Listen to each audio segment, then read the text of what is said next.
Bonjour, chers auditeurs et chères auditrices, et bienvenue à cette capsule pédagogique. Capsule pédagogique qui a toujours pour objectif de vous informer sur différents sujets en matière environnementale. Alors aujourd'hui, notre capsule portera sur la performance environnementale des bâtiments. Pourquoi vous en parler? Parce que 7,9 des émissions de GES au Québec, selon l'inventaire de 2023, étaient attribuables aux bâtiments. Et aussi, lorsqu'on regarde la consommation d'énergie au Québec, 572 pétajoules seraient attribuables aux bâtiments, alors que pour l'industrie, on parle de 667 pétajoules et pour le transport, 530 pétajoules. Donc, c'est quand même assez considérable la consommation d'énergie qui provient des bâtiments. Et puis, je pourrais rajouter que le bâtiment, le secteur du bâtiment, est responsable de 14 des pertes énergétiques du Québec. Le plan pour une économie verte, puis son plan de mise en œuvre, prévoit des cibles et des mesures pour réduire les émissions de gaz à effet de serre. Donc, c'est dans ce contexte que le gouvernement du Québec a adopté une nouvelle loi en 2024. C'est la loi sur la performance environnementale et énergétique des bâtiments. Mais qu'est-ce que c'est la performance environnementale? Bien, ça vise autant l'empreinte carbone, opérationnelle comme intrinsèque, l'énergie utilisée et le moment de la consommation, l'énergie produite et le moment de la production. On compte aussi dans la notion de performance environnementale les équipements qui favorisent la mobilité durable. La loi, elle prévoit une approche qu'on pourrait qualifier de prescriptive pour améliorer la performance environnementale des bâtiments, puis pour prévoir trois concepts importants. Un premier concept porte sur la déclaration obligatoire. La déclaration obligatoire, c'est pour les sources et les quantités d'énergie consommées par les immeubles ainsi que leurs émissions de gaz à effet de serre. Le deuxième concept que l'on retrouve aussi dans la loi, c'est le concept de cotation, c'est-à-dire que la loi va octroyer, je dis bien va octroyer parce que le projet de règlement n'a pas encore été prépublié, donc va octroyer au gouvernement le pouvoir de déterminer par voie réglementaire, les bâtiments auxquels on doit attribuer une cote de performance environnementale, puis les méthodes de calcul qui vont être attribuables à cette cote. Alors, à voir. Puis le troisième concept qui est très important, ce sont les normes de performance environnementale, c'est-à-dire les normes concernant la réalisation des travaux de construction, la rénovation ou la démolition de bâtiments ou des cotes de performance environnementale qui devront être atteintes par les bâtiments.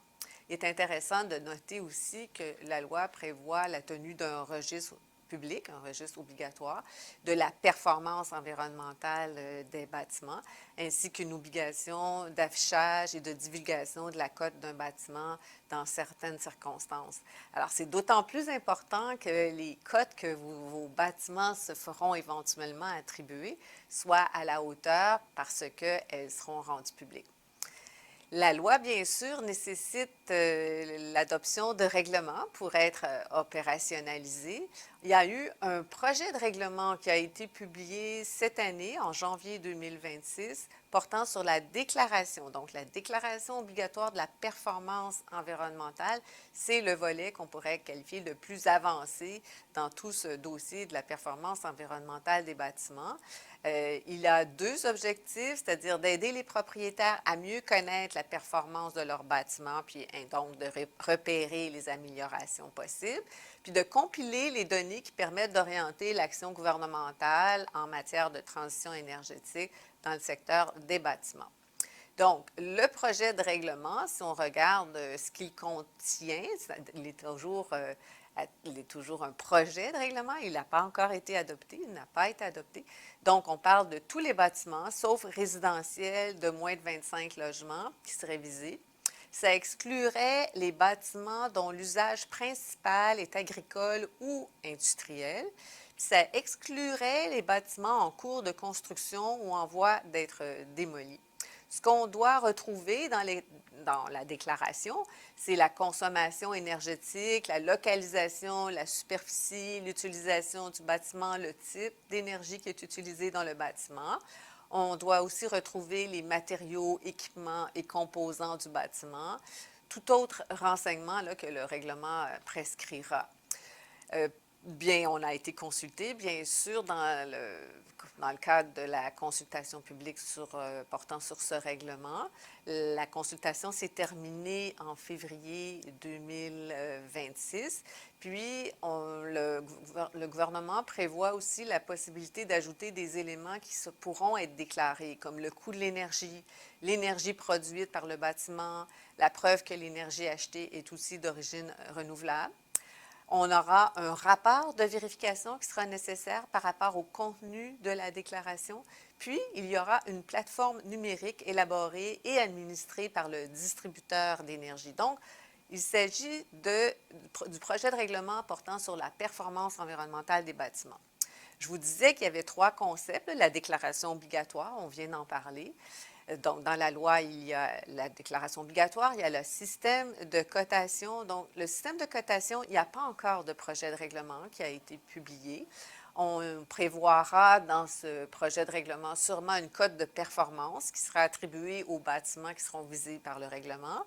La cote porterait principalement sur les GES et l'efficacité énergétique du bâtiment. Puis, il y aurait une méthode de calcul pour la cote qui serait établie par règlement. Comme je le disais tantôt, elle serait diffusée publiquement aussi. Puis, le troisième volet auquel je référais tantôt, on parle des normes de performance environnementale.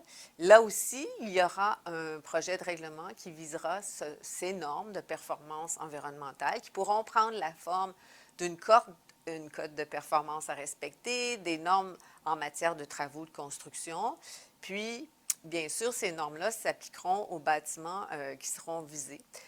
L'intention réglementaire par rapport à ces règlements, lorsqu'on a été préconsulté, je pourrais vous dire qu'en 2025, là, on nous a demandé ce qu'on en pensait, mais on nous a dit que les bâtiments qui pourraient être visés par ce fameux projet de règlement, ce seraient les bâtiments institutionnels, les grands bâtiments de plus de 600 mètres carrés, les petits bâtiments de 600 mètres carrés ou moins, ou encore 3 étages et moins, les bâtiments existants qui existaient là, lorsque le projet de règlement aura été adopté, puis les nouvelles constructions. Donc, c'est à peu près tous les bâtiments.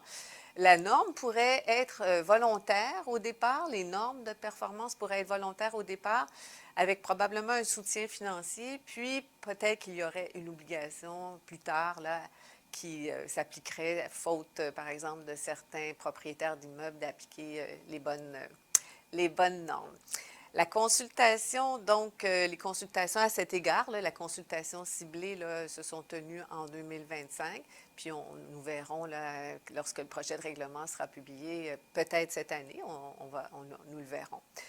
Notez que les règlements municipaux, il y en a entre autres, à Montréal, sur la performance environnementale. Ces règlements-là, ce que nous dit la loi sur la performance environnementale des bâtiments, elle nous dit que ces règlements-là peuvent uniquement être plus exigeants que le règlement du gouvernement du Québec.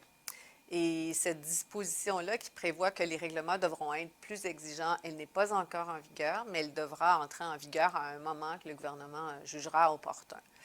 Ces normes-là municipales ne peuvent pas avoir un impact sur la capacité des distributeurs d'énergie à assurer de manière suffisante les besoins en énergie des consommateurs, sauf bien sûr s'il y a une approbation particulière. Il y a des dispositions transitoires qui sont prévues dans le règlement.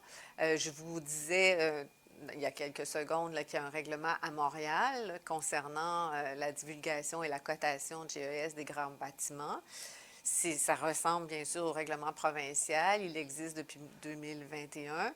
Il exige des propriétaires de grands bâtiments existants des secteurs commercial, institutionnel et résidentiel de 2000 mètres carrés et plus ou de 25 logements et plus de déclarer les émissions de GES générées par la consommation énergétique de leurs bâtiments afin d'améliorer la connaissance de ces émissions par la Ville, de les comparer et notamment pour leur attribuer une cote de performance, à voir comment ça se concrétisera. Puis les propriétaires de ces grands bâtiments doivent au plus tard le 30 juin de chaque année transmettre à la Ville de Montréal les données mensuelles de consommation énergétique de l'ensemble du bâtiment pour la période du 1er janvier au 31 décembre. Donc, le 30 juin, on doit soumettre une déclaration pour l'année précédente. La collecte de toutes ces informations-là a pour objet de tracer un portrait complet des émissions de GES des grands bâtiments à Montréal. Puis ça permettra notamment de développer des programmes d'amélioration de la performance des bâtiments. Pour les prochaines étapes, le règlement sur la déclaration obligatoire de la performance environnementale de certains bâtiments. Bon, le gouvernement doit analyser les commentaires parce que la consultation publique s'est terminée à la fin du mois de février dernier. Puis l'adoption en version finale pourrait survenir dans les prochains mois, mais l'échéancier est tributaire, bien entendu, du déclenchement des élections. Pour les autres projets de règlement, nous devrons attendre qu'ils soient prépubliés. Donc, en conclusion, donc, la loi est globalement positive, selon nous, car elle permettra à long terme de réduire la consommation d'énergie des bâtiments, puis elle devrait libérer de l'électricité pour électrifier le secteur industriel, contribuant ainsi davantage à la décarbonation de l'économie. Puis nous allons participer aux consultations des projets de règlement à venir. Je vous remercie beaucoup de votre écoute.